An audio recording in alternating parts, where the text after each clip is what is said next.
Hello Anshul lovers, welcome back to my channel. Last part में हमने देखा था वांग जी हुएसांग के पास जाने का सोचता है।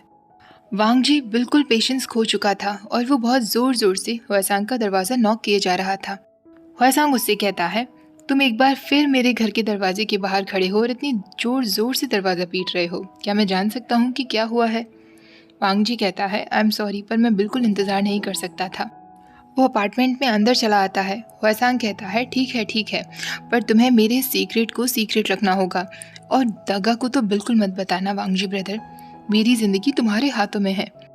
हुएसांग के ऐसे ड्रामेटिक वर्ड्स पर वांगजी एक सेकंड के लिए ध्यान नहीं देता, पर जब वो लिविंग रूम में आता है वो देखता है कि वेंचिंग भी वहाँ मौजूद थी। वो दोनों साथ में टाइम स्पेंड कर रहे थे। एक सेकंड के लिए वांगजी को शौक लगता है ये देखकर कि हुएसांग का रिलेशनशिप वेंचिंग के साथ है। हुएसांग उससे पूछता है, तो मैं तुम्हारी क्या मदद कर सकता हूँ वांगजी ब्रदर? वांगजी उससे कहता है, मैं वुयिंग के बारे में बात करने आया हूँ।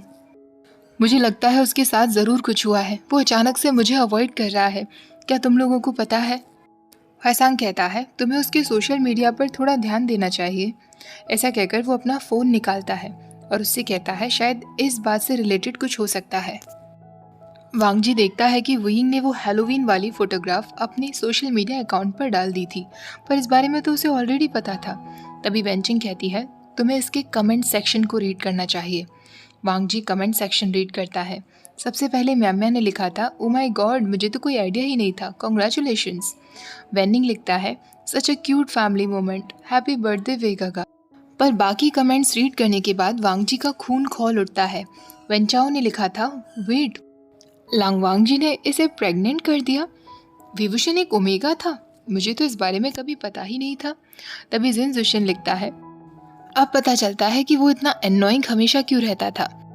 सुशे ने लिखा था, क्या विभूषण कहना चाह रहा है कि उसके चाइल्ड का फादर लांगवांगजी है? कम ऑन, इतना बड़ा झूठ वो कैसे बोल सकता है?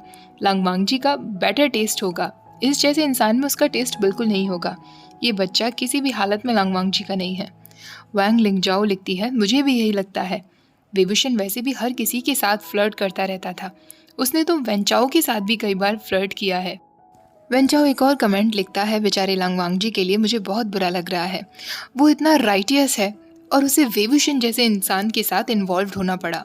सुशे लिखता है, मुझे लगता है कि लांगवांगजी को फंसाया जा रहा है। विभूषण को खुद ही नहीं पता होगा कि उसके बच्चे का फादर कौन है। वो जानबूझकर लांगवांगजी को फंसा रहा है और उसे रिस्पॉन्सिबिलिटी लेने पर मजबूर कर रहा है। वैंग लिंगजाओ फिर से लिखती है, सब लोग इतना सरप्राइज क्यों हो रहे हैं?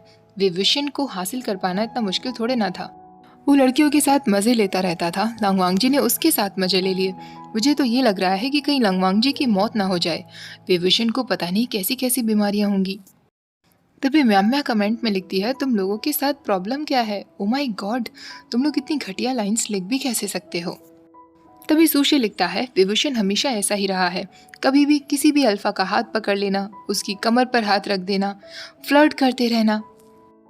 मैं गारंटी से कह सकता हूँ कि उस बच्चे का फादर कौन है विभूषण को खुद नहीं पता होगा।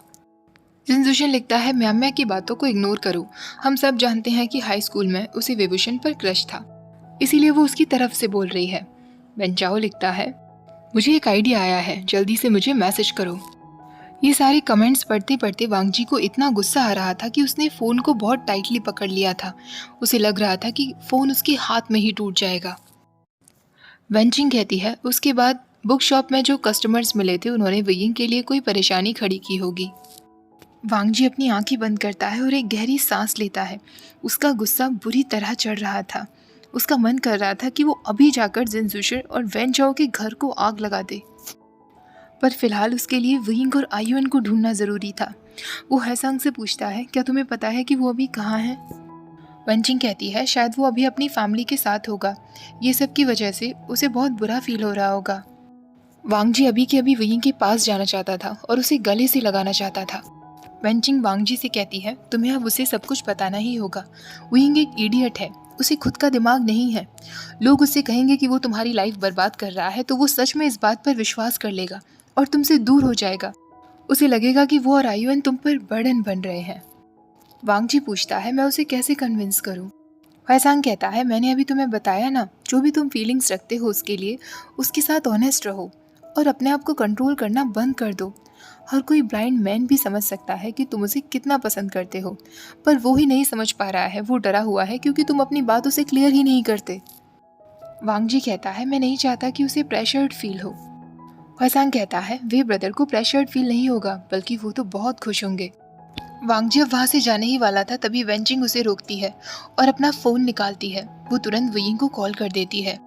वुयिंग उसका कॉल पिक भी कर लेता है। वेंचिंग उससे कहती है, कोई है जो तुमसे बात करना चाहता है। वो अपना फ़ोन वांग जी के हाथ में दे देती है।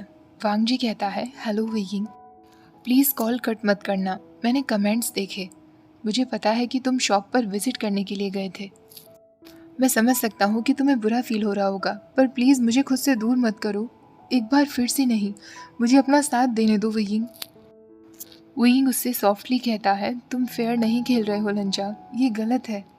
वांग जी कहता है, और तुम भी मेरे साथ गलत कर रहे हो वुयिंग। इस फ्राइडे मैं तुमसे मिलना चाहता हूँ, प्लीज़ मेरे साथ डेट पर चलो। वुयिंग कहता है, लंजा मुझे समझ नहीं आ रहा मैं क्या करूँ, अगर वो लोग सही हुए तो। वांग जी कहता है, वो सब लोग गलत हैं, तुम मेरे लिए बर्डन नहीं हो। फ्राइडे को मैं कॉफ़ी शॉप पर तुम्हारा इंतज़ार करूँगा और मुझे विश्वास है कि तुम ज़रूर आओगे। वुयिंग पूछता है, और अगर मैं नहीं आया तो?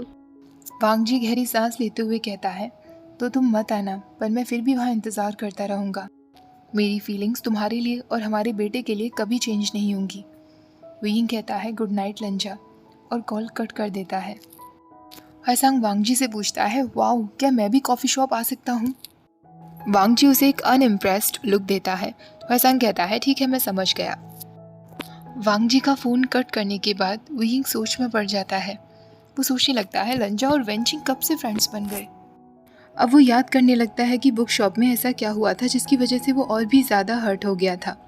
उस दिन लेडी वैन की तबीयत कुछ ठीक नहीं थी, इसलिए काउंटर वुयिंग ही संभाल रहा था। तभी सामने से वेंचाओ और जिनजुशिन वहाँ चले आते हैं।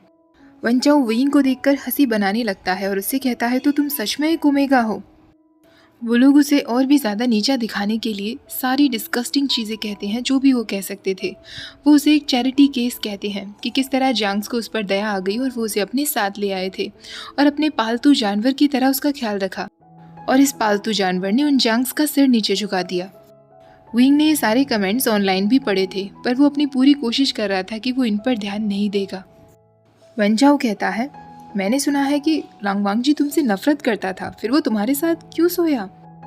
वैन लिंगजाओ ने मुझे बताया कि हमारी पार्टी के दौरान तुमने वैंग लिंगजाओ से एक रूम के लिए कहा था। कहीं तुम उसे वहाँ अकेले में सिड्यूस तो नहीं कर रहे थे? तभी जिन जुशिन भी हंसते हुए कहता है, कहीं उसी पार्टी की बात तो नहीं है जब मैं लांगवांग जी को ड्रिंक करने के लिए मजबूर कर रहा था? बेचारे ने उस दिन ड्रिंक ना की होती तो शायद ये सब नहीं होता। वो दोनों और भी जोर जोर से हंसने लगते हैं। वुयिंग बेचारा ऐसे ही खड़ा रह गया था और कुछ नहीं कह पा रहा था। लेडी वैन वहाँ आकर वुयिंग से कहती हैं कि आयुन रो रहा है। तब जाकर वुयिंग अंदर जाता है और अंदर जाकर बुरी तरह रोने लगता है। लेडी वैन उससे कहती हैं, स्ट्रेस लेना बंद करो, आयुन को डायपर चेंज की ज़रूरत है। आयुन को डर्टी डायपर में रोता हुआ देखकर फाइनली वुयिंग का ध्यान उन दोनों से भटकता है और वो आयुन से कहता है, लिटिल स्टिंकी रेडिश, तुमने फिर से डायपर गंदा कर दिया। वो लेडी वैन से पूछता है, आपको डायपर्स चेंज करना इतना बुरा क्यों लगता है? लेडी वैन उससे कहती है, मैं ऑलरेडी अपने टाइम पर काफ़ी सारे डायपर्स बदल चुकी हूँ। अब वो आयुन के बालों में हाथ फहराते हुए कहती है, इसे एक हेयर कट की ज़रूरत है। ये बाल इसकी आंखों तक आ रहे हैं, जो इसे काफ़ी परेशान करते होंगे। वुयिंग सिर्फ हाँ में सिर हिलाता है तो लेडी वैन कहती है, तो अब मुझे बताओगे सडनली क्या हुआ है?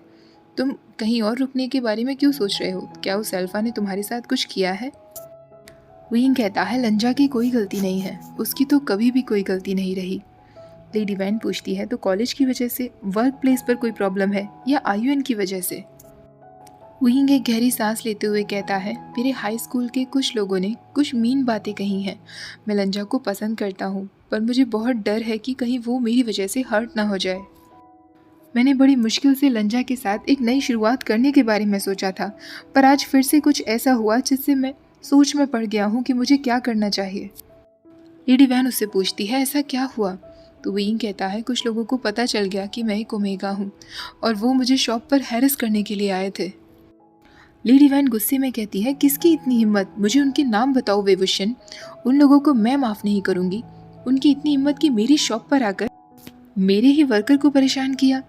वुयिंग कहता है, उन लोगों के शब्द मेरे लिए मैटर नहीं करते, पर जो बातें उन्होंने कही, बातों से ऐसा लग रहा था जैसे वो कहना चाहते हो कि मैंने लंजा का फ़ायदा उठाया है और अभी भी मैं उसका फ़ायदा ही उठा रहा हूँ।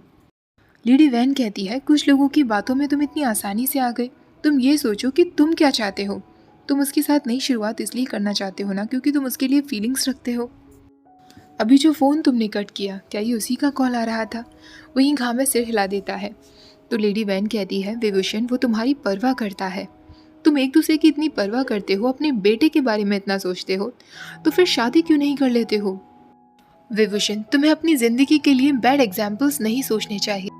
अपना डिसीजन लो और उससे बात करो। आज रात इस लिटिल वन का ख्याल मैं रख लूंगी। ऐसा कहकर वो आयुन को अपने पास ले लेती है। अब फ्राइडे का समय आ चुका था। वांगजी कॉफ़ी शॉप पर पहुंच चुका था। उसका दिल बहुत ज़ोर ज़ोर से धड़क रहा था। वो सोच रहा था कि क्या वो सच में आज वुयिंग से मिल पाएगा। ये सब सोचते हुए जैसे ही वो अपनी कार से बाहर निकलता है, वो देखता है कि वुयिंग उसके सामने ही खड़ा था। एक मोमेंट के लिए तो उसे ऐसा लग रहा था जैसे वो सांस लेना ही भूल जाएगा। वुयिंग उसके सामने था और थोड़ा शाय फील कर रहा था। वुयिंग वांगजी से कहता है, मैं यहाँ आ गया हूँ लंजा। वांगजी वुयिंग के पास आता है, उसका हाथ पकड़ते हुए कहता है, क्या तुम्हें ठंड लगी है? हम अंदर चलें? वुयिंग कहता है, नहीं, क्या हम वॉक करें? यहाँ पर पास में ही एक पार्क है, हम दोनों वहाँ जाकर वॉक करते हैं और साथ में बात कर सकते हैं। वांगजी हाँ में सिर हिला देता है। कुछ समय के लिए वो दोनों बिल्कुल साइलेंट थे। तभी वांगजी नोटिस करता है कि वुयिंग उसकी तरफ ही देखे जा रहा था। वांगजी का अभी मन कर रहा था कि वो वुयिंग को हग कर ले और उसे किस कर ले।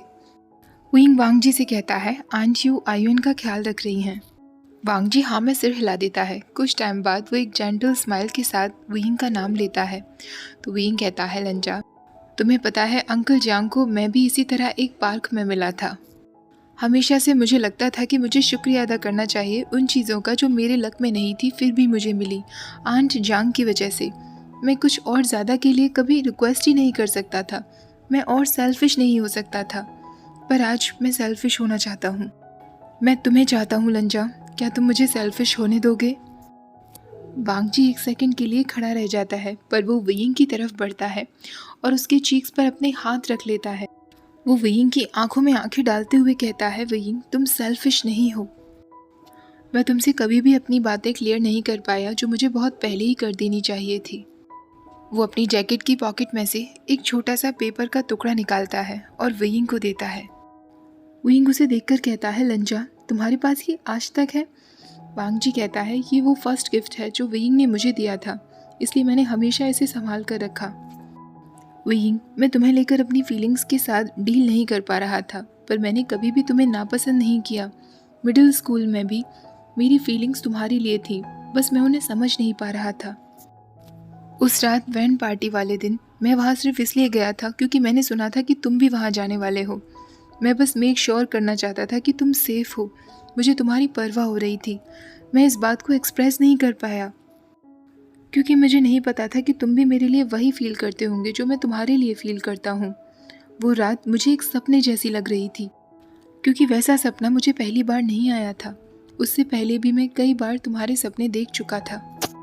ये कहकर वांगजी का पूरा फेस लाल पड़ जाता है और वो देख सकता था कि वुयिंग भी ब्लश कर रहा था। वांगजी का फ़ोन बज रहा था पर वांगजी उसे इग्नोर करता है।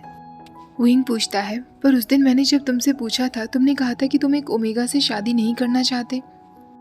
वांगजी कहता है, वुयिंग, मैंने कहा था मैं ओमेगा से शादी नहीं करना चाहता क्योंकि मुझे लगता था कि तुम एक बीटा हो। मैंने हमेशा तुम्हें पसंद किया है। मैंने मैरिज तुम्हें इसलिए ऑफ़र नहीं की थी क्योंकि ये मेरी कोई रिस्पॉन्सिबिलिटी है, बल्कि इसलिए ऑफ़र की थी क्योंकि मैं तुम्हें पसंद करता हूँ। उसके बाद वुयिंग एक सेकंड का भी इंतज़ार नहीं करता। वो अपना हाथ वांगजी के नेक की तरफ ले जाता है और तुरंत उसे किस कर लेता है। वो किस थोड़ा सा फोर्सफुल था पर वांगजी को ओवरवेल्म्ड फील हो रहा था। वो अपने हाथ वुयिंग की वेस्ट पर रखता है और उसे अपने और नज़दीक खींच लेता है। वांगजी का फ़ोन अभी भी बजे जा रहा था पर उसे अब कोई परवाह नहीं थी। वुयिंग जब उससे अलग होता है तो उससे कहता है, लांग वांगजी, तुम सच में बहुत ग्रेट हो। I love you. हमेशा से मैंने भी सिर्फ तुम्हें चाहा है। मैं तुम्हें कभी नहीं छोड़ सकता। मैं किसी और के साथ नहीं रह सकता। मैं अपनी बाकी की ज़िंदगी सिर्फ तुम्हारे साथ रहना चाहता हूँ। जो समय बीत चुका है मैं उसे वापस तो नहीं ला सकता, पर हम नई मेमोरीज साथ में बना सकते हैं लंजा। वांग जी का दिल प्यार से इतना ज़्यादा भर चुका था कि उसे लग रहा था कहीं उसका दिल फट ही ना जाए। वांग जी वहीं के लिप्स पर किस करते हुए कहता है लाइक यू, फिर उसके चीक्स पर किस करते हुए कहता है लव यू, और उसके दूसरे चिक पर किस करते हुए कहता है वांट यू। विंग हंसते हुए कहता है, और मैं यहाँ हमेशा सोचता रहता था कि तुम मेरे साथ सिर्फ इसलिए हो क्योंकि तुम इसे अपनी जिम्मेदारी समझते हो। वांग जी कहता है रिडिकुलस, मैं तो बहुत लंबे समय से तुम्हें अपना बनाना चाहता था। विंग अब उसे हक करते हुए कहता है लंजा, मुझे बहुत खुशी है कि तुम इस तरह सिर्फ अब मेरे साथ हो, पर तुम्हें अपना फ़ोन भी चेक कर लेना चाहिए, बहुत टाइम से बज रहा है। ऐसा कहकर वो हंसने लगता है। वांग जी अपना फ़ोन चेक करता है तो विंग पूछता है क्या हुआ, किसी का मैसेज है, तुम्हारे अंकल का या ब्रदर का? वांग जी कहता है नहीं, ये बस एक आर्टिकल का रिस्पॉन्स है। विंग पूछता है कैसा आर्टिकल? तो वांग जी कहता है तुम मेंग्याओ नाम के एक लड़के को जानते हो? विंग कहता है हाँ, वो तो उस पिकॉक का हाफ ब्रदर है ना। वांग जी कहता है हाँ, मेंग्याओ ने एक आर्टिकल रिलीज़ किया है जिस वजह से इन्वेस्टिगेशन शुरू हुई है। वो आर्टिकल वैंस के कारनामों के ऊपर है, उनकी क्रेजी पार्टी लाइफस्टाइल्स, उनका अल्कोहल, ड्रग्स करना और उनके काफ़ी सारे स्कैंडल्स, जिसमें जिन जोशन और जिन गुआंगशा भी शामिल है। विंग पूछता है लंजा, ये सब कैसे हुआ, क्या तुम्हारा इससे कुछ लेना देना है? वांग जी कहता है उन लोगों को मेरे पार्टनर के साथ पंगा नहीं लेना चाहिए था, अब उन्हें उनके किए की सज़ा तो मिलेगी ना। विंग ये सुनकर बुरी तरह ब्लश करने लगता है और वांग जी फिर से उसे अपनी तरफ खींचकर किस कर लेता है। इस बार ये किस काफ़ी लंबे समय तक चलता है। वांग जी उसे वहीं पार्क में ऐसे ही पकड़े रहता है और उसे कंटिन्यूसली किस करते रहता है जब तक वो दोनों ब्रेथलेस ना हो जाएं। विंग पीछे हटने की कोशिश करता है पर वांग जी उसके लोअर लिप पर बहुत ज़ोर से बाइट कर लेता है, जिससे विंग उसे कहता है लंजा, तुम इतने ब्रूट कैसे हो सकते हो? तो यानी सब लोग सही थे, हम दोनों को आपस में बातें करनी चाहिए थी। अब मुझे प्रॉमिस करो कि आगे हमेशा कोई भी प्रॉब्लम होगी तो हम लोग आपस में बातें करेंगे। वांग जी हाँ में सिर हिला देता है, पर एक बार फिर से वो आगे बढ़ता है और विंग की नेक पर किस करने लगता है। विंग उसे फिर से पीछे की तरफ पुश करते हुए कहता है लंजा, हम अभी भी पब्लिक में हैं। ये सुनकर वांग जी अपने आसपास देखता है और सच में वो लोग पार्क के बिल्कुल सेंटर में खड़े थे। हालांकि वहाँ आसपास ज़्यादा लोग नहीं थे, पर जितने भी लोग थे वो उन लोगों की तरफ ही देख रहे थे। विंग उसका हाथ पकड़ता है और उसे एक सिल्वर आइज लुक देते हुए कहता है, तो कैसा रहेगा कि हम मेरे अपार्टमेंट में चलें और वहाँ हम कंटिन्यू करेंगे। ऑब्वियसली हम दोनों टीन है लंजा, इस उम्र में तो ये सब करने का मन ही करता है। उसके बाद तो बस वांग जी विंग का हाथ पकड़कर खींचते हुए उसे कार की तरफ ले जाता है। अब वो एक सेकंड का भी इंतज़ार नहीं कर सकता था। ओके गाइज, आज का पार्ट यही ख़त्म करते हैं। तो आप लोग समझ ही गए होंगे कल का पार्ट बहुत रोमांटिक होने वाला है। आज का पार्ट पसंद आया है तो प्लीज़ वीडियो को लाइक, शेयर, चैनल को सब्सक्राइब करना मत भूलिएगा। Thank you for watching, bye bye.